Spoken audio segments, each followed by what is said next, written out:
اپنے بھی دشمن بن جایا کرتے ہیں، اپنے بھی منافق بن جایا کرتے ہیں۔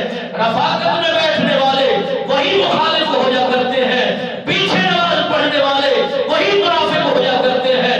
یہی طریق کو پڑھ کے دیکھیے، عبداللہ بن ابی کو پڑھ کر دیکھیے، اور اس طرح کے بڑے بڑے ظالم لوگوں کو پڑھ کر دیکھیے۔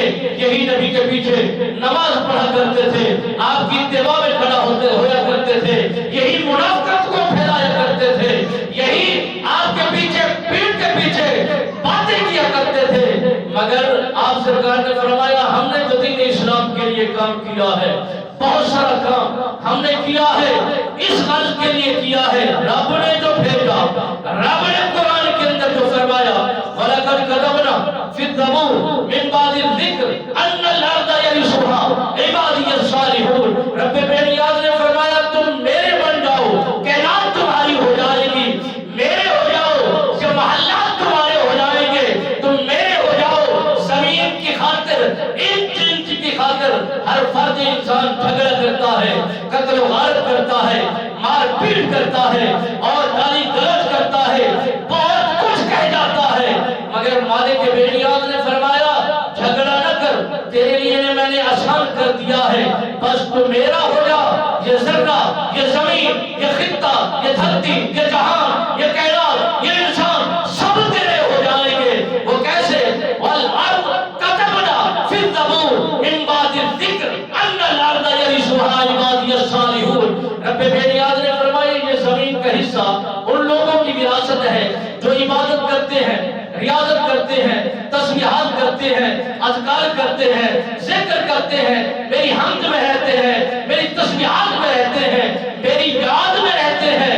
یہ وراثت اصل دراصل انہی کی ہے، میں نے ان کے سپرد کیا ہے۔ جسے چاہے، جتنا چاہے، جب چاہے، جس وقت چاہے، جو کچھ عطا کر دیں۔ آنا تمہارا کام ہے، عطا کر دینا انہی لوگوں کا کام ہے۔ سلطان الہند سیدنا حضرت خواجہ معین الدین چشتی اجمیری سرکار فرماتے ہیں میرے رفقا کا ہجوم بن گیا 40 لوگوں کا۔ ہم نے تبلیغ کا سلسلہ شروع کیا، ایک ہوا، دوسرا ہوا، 10واں ہوا، 20واں ہوا، الغرض درویش 40 ہوئے۔ ہم سفر کا ارادہ کرتے تھے، ایک منزل تک پہنچنے کا ہمارا مقصود تھا۔ ہم سفر کرتے کرتے ہم نے دیکھا عیسائی لوگ پوجا کر رہے ہیں آگ کی۔ حضرت خواجہ معین الدین چشتی اجمیری سرکار فرماتے ہیں میں نے اپنے غلام کو بھیجا، اپنے محبت کرنے والے غلام کو ان کی طرف بھیجا کہ جاؤ انہی سے تھوڑی سی آگ چاہیے، سردیوں کی راتیں ہیں، طویل سفر ہے، ہم نے اللہ کے فرض کی ادائیگی کو یقینی بنانا ہے، ہم نے اللہ کا فرض ادا کرنا ہے۔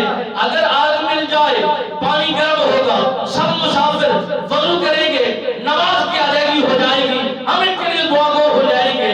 وہ غلام جب ان کی قربت میں پہنچا اور وہ آگ کے پجاری تھے، آگ کی پوجا کرتے ہیں، خدا آگ کو کہتے ہیں اور اپنا رب آگ کو تسلیم کرتے ہیں۔